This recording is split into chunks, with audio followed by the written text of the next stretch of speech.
Nah, Imam Al-Harawi rahimahullahu ta'ala mengatakan bahwa ahlul basirah melihat kebaikan mereka, saya salat, saya puasa, saya zakat, saya zikir, saya tilawah, mereka melihat semua kebaikan ini karena Allah menyeret saya kepada kebaikan. Seandainya Allah tidak menyeret saya kepada kebaikan, saya tetap akan menjadi penjahat. Nah, lalu Allah menyeret saya kepada kebaikan. Kenapa? Hablal wisal, karena Allah ingin dekat dengan saya. Jemaah sekalian, dalam hadis qudsi Allah Subhanahu wa taala berfirman, "Wa ma taqarraba ilayya 'abdi ahabba ilayya mimma aftaradtu." Jalan yang paling aku cintai ditempuh hambaku untuk mendekati aku adalah kewajiban. Wala yazalu 'abdi yataqarrabu ilayya bin nawafil hatta uhibbahu. Dan apabila hambaku terus mendekati aku dengan yang sunnah, maka aku benar-benar mencintainya. Hadis qudsi ini memberi pelajaran bahwa hanya ada dua jalan untuk dekat dengan Allah. Enggak ada jalan yang ketiga. Yang pertama, dekati Allah dengan kewajiban. Dengan salat, dengan puasa, dengan zakat. Komitmen dan istiqamah Anda dengan kewajiban adalah jalan dekat dengan Allah nomor pertama. Nomor dua, dekati Allah dengan pintu-pintu yang sunnah. Anda baca Quran, zikir pagi, zikir petang, Anda bersedekah. Ini semua pintu-pintu sunnah untuk mendekati Allah Azza wa Jalla. Dan tidak ada kedekatan dengan Allah yang ketiga. Saya keturunan. Saya keturunan Nabi. Saya keturunan fulan. Tidak ada yang dekat dengan Allah karena faktor keturunan, tapi karena faktor ketakwaan. Inna akramakum indallah atqakum. Orang-orang yang akrama, orang-orang yang paling karamah, orang-orang yang paling mulia di antara kalian adalah orang-orang bertakwa. Bertakwa dengan menjalankan kewajiban, bertakwa dengan melakukan yang sunnah. Nah, kalau Anda istiqamah dengan kewajiban Anda pun sungguh-sungguh dalam hal-hal yang sunnah, berarti Anda sangat dekat dengan Allah. Dekat dengan Allah dengan pengertian harfiah. Anda rasakan kedekatan Allah itu. Kalau Anda bertanya, bagaimana saya tahu bahwa saya dekat dengan Allah? Jawabannya sangat gampang. Apabila kedekatan, rasa dekat dengan Allah sering menggagalkan dosa Anda, menunjukkan bahwa Anda memang dekat dengan Allah. Misal, sekali waktu Anda berpikir melakukan sesuatu yang buruk. Tiba-tiba Anda sadar, tapi Allah Maha tahu. Allah Maha melihat. Akhirnya Anda gagal, akhirnya Anda nggak berani. Coba lihat jemaah sekalian, Anda rencanakan satu dosa, tiba-tiba Anda rasakan Allah dekat. Allah dekat dengan ilmunya, Allah dekat dengan pandangannya. Akhirnya Anda gagal berdosa karena merasakan kedekatan Allah Azza wa Jalla. Ini adalah salah satu indikasi kuat, tanda yang sangat kuat bahwa memang Anda dekat dengan Allah Azza wa Jalla. Ketika kedekatan Allah itu menghalangi Anda berdosa, maka disitulah Anda tahu bahwa Anda dekat dengan Allah Azza wa Jalla. Tugas Anda adalah menjadikannya syukur. Dan jangan sampai terjebak dengan ujub. Semisal dalam hati Anda ada dengki. Jemaah sekalian, ada nggak orang yang nggak dengki? Gak ada orang yang gak dengki. Cuman ada yang menahan, ada yang melampiaskan. Ada orang yang dengki dan ditahan. Sehingga dengki itu tidak muncul dalam ucapan. Dengki itu pun tidak tumpah dalam perbuatan. Aslinya dalam hatinya ada dengki tapi ditahan sehingga tidak tumpah dalam bentuk perbuatan. Sehingga tidak keluar dalam bentuk ucapan cela-mencela. Nomor dua, ada orang yang dengki dan nggak ditahan. Akhirnya tumpahlah dengki itu dalam bentuk perilaku, tumpahlah dengki itu dalam bentuk ucapan cela-mencela. Banyak orang yang mencela, Semata-mata karena dengki.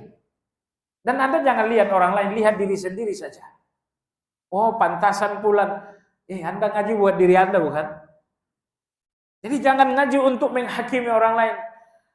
Orang dengki tak menahan diri. Oh, seperti fulan dong. Anda nggak perlu cari contoh lain. Contoh yang paling tepat adalah diri Anda sendiri. Nah, kalau ilmu ini kita gunakan menghakimi orang lain, makanya kita nggak semakin baik dengan ilmu. Tapi kalau ilmu yang Anda pelajari, Anda gunakan menghakimi diri sendiri, di titik itulah ilmu ini membuat Anda semakin baik. Nah, kembali kepada hasad tadi, apa yang saya katakan tadi sebetulnya ucapan Imam Hasanul Basri rahimahullah. Beliau mengatakan, tidak ada orang di muka bumi ini yang tidak dengki. Apa Anda pikir Aisyah radhiyallahu anha tidak dengki dengan Zainab? Zainab dinikahkan Allah dengan Rasulullah melalui ayat dalam surat Al-Ahzab. Aisyah, Anda dinikahkan oleh ayahanda Abu Bakar radhiyallahu anhu. Tapi Zainab, dia tidak dinikahkan walinya dengan Nabi. Allah sendiri yang menikahkan beliau. Falamma qadha Zaidun minha wataran zawwajnakaha likai la yakuna lil mu'minina harajun fi azwaji adaiyaihim idza qadaw minhunna watara wa kana amrullahi maf'ula. Jadi tidak mungkin Aisyah radhiyallahu anha tidak dengki dengan Zainab. Apakah Anda pikir Aisyah radhiyallahu anha tidak dengki dengan Sofia yang sangat cantik itu? Mereka semua sama dengan kita. Perbedaannya, mereka dengki ditahan. Kita dengki dilampiaskan. Nah, jadi Anda tidak rusak dengan dengki sepanjang Anda tahan. Yang merusak Anda adalah dengki yang ditumpahkan. Dengki yang dilampiaskan. Baiklah jamaah sekalian yang saya hormati.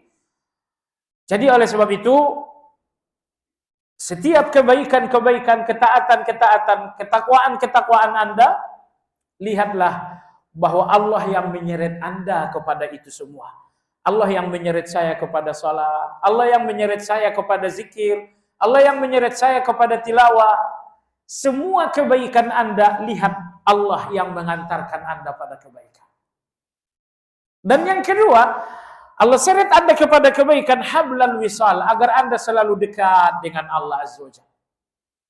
Kalau ingin dekat dengan Anda, maka Allah seret Anda kepada kebaikan. Nah, kalau kita dekat dengan Allah nggak istimewa. Karena memang kita nggak bisa hidup tanpa Allah. Tapi kalau Allah ingin dekat dengan Anda, itu istimewa. Karena Allah nggak butuh apa-apa dari kita. Saya ini orang miskin. Saya ingin dekat dengan Anda orang terkaya di Cimanggis. Itu nggak mengherankan, orang miskin model saya ingin dekat dengan Anda orang kaya. Tapi kalau Anda orang kaya justru ingin dekat dengan saya yang miskin, nah itu sangat luar biasa. Saya cuma ingin mendekatkan persoalan supaya lebih paham. Artinya kalau Anda yang dekat dengan Allah itu biasa. Tapi kalau Allah yang ingin dekat dengan Anda, ini luar biasa. Hadis qudsi yang saya katakan tadi kita sambung. Kita sambung. Kata Allah tabaraka wa ta'ala, hambaku mendekati aku dengan yang wajib. Lalu hambaku mendekati aku dengan yang sunnah.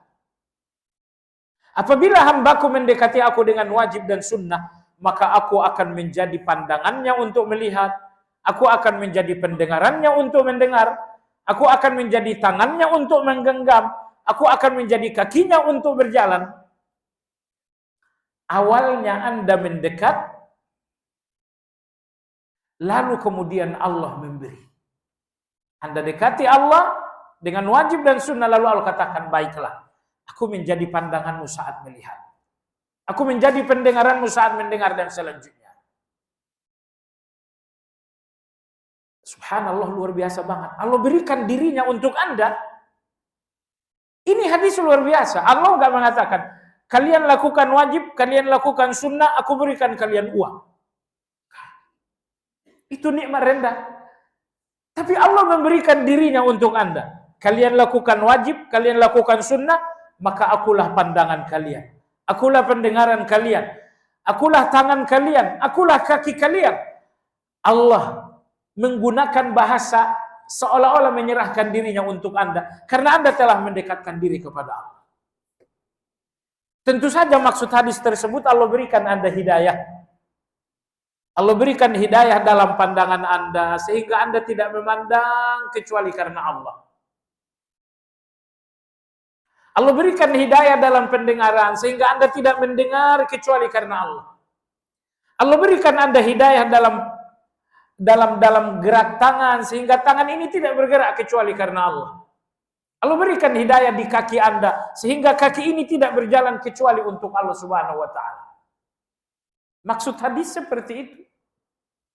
Aku pendengaranmu untuk mendengar, maksudnya aku berikan hidayah dalam pendengaranmu sehingga kau tidak mendengar kecuali untuk aku dan karena aku. Aku akan menjadi pandanganmu untuk melihat, maksudnya aku jatuhkan hidayahku dalam pandanganmu sehingga kau tidak melihat kecuali apa yang aku ridhoi. Nah, perhatikan ini dua proses. Proses pertama Anda berjalan melalui kewajiban. Proses berikutnya Anda pun terus mendekati Allah melalui yang sunnah. Ketika Anda mendekati Allah dengan dua hal ini, maka Allah Tabaraka wa Ta'ala mengatakan, kalau begitu aku menjadi pandanganmu, aku menjadi pendengaranmu dan selanjutnya. Nah, jamaah sekalian, tidak istimewa kalau Anda dekat dengan Allah. Tapi yang istimewa adalah bahwa Allah dekat dengan Anda. Allah dekat dengan Anda ketika Allah mau menjadi pandangan Anda. Ketika Allah mau menjadi pendengaran Anda. Allah menjadi pandangan Anda, maksudnya Allah berikan hidayah dalam pandangan. Sehingga Anda tidak melihat kecuali yang Allah ridhoi. Begitu selanjutnya. Jadi pada awalnya, wajib dan sunnah, Anda ingin Allah. Tapi ketika Allah berikan hidayah di setiap anggota tubuh Anda, maka di situ Allah ingin Anda. Allahu Akbar.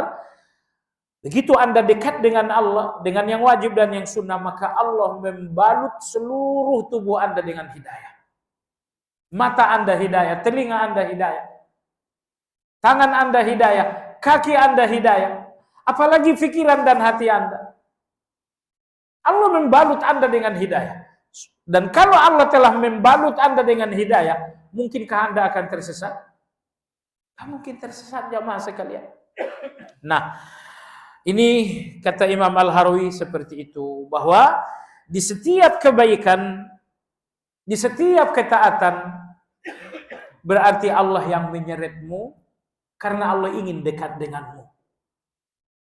Ya, karena kalau Anda dekat dengan Allah itu luar biasa tentu, tapi lebih luar biasa lagi bahwa Allah yang ingin dekat dengan Anda.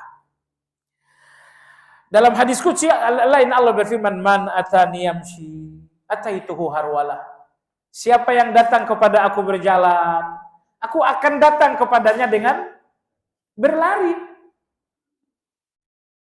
Anda datang kepada Allah, itu luar biasa. Tapi lebih luar biasa lagi kalau Allah datang untuk Anda. Sebelumnya Allah berfirman, siapa yang mendekati aku satu jengkal, aku mendekatinya satu hasta. Siapa yang mendekati aku sehasta, aku mendekatinya satu depa. Siapa yang mendekati aku dengan berjalan, aku mendekatinya dengan berlari. Apa yang Anda lakukan? Berjalan sehasta, berjalan sejengkal, berjalan sedepa. Ini kewajiban Anda. Anda memang luar biasa. Tapi luar biasa ketika Allah datang untuk Anda. Anda datang sejengkal, Allah datang untuk Anda satu depan. Nah, kata Imam Al-Harawi, ketika Anda datang kepada Allah, itu berarti Allah menyeret Anda. Kenapa Allah menyeret Anda? Karena Allah pun ingin berjalan untuk Anda. Dan perhatikan, Allah ingin Anda yang pertama, tetapi Allah yang lebih baik. Anda berjalan sejengkal, Allah balas satu hasta. Anda mengawali tapi Allah membalas lebih baik. Karena Allah datang satu hasta tentu lebih baik daripada satu jengkal. Apa maksudnya sih? Anda datang sejengkal, Allah datang sehasta. Anda datang sehasta, Allah datang satu depa. Apa maksudnya? Anda sholat tadi Salat subuh berapa kali Anda salat? 1 kali. Tapi berapa kali Allah catat? 10 kali lipat. Anda sedekah sebanyak 100, tapi pahalanya dilipat gandakan oleh Allah Azza wa Jalla. Inilah maksud dari hadis tersebut. Engkau datang kepada aku sejengkal salat, dan aku akan membalasnya dengan sehasta. Karena satu salatmu aku balas dengan 10 kali lipat, atau 100 kali lipat, atau 700 kali lipat. Maka Allah berfirman, kau datang sejengkal, aku sambut dengan, nah baik.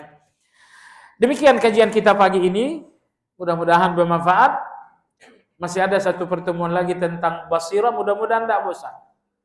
Ya, demikian, semoga bermanfaat.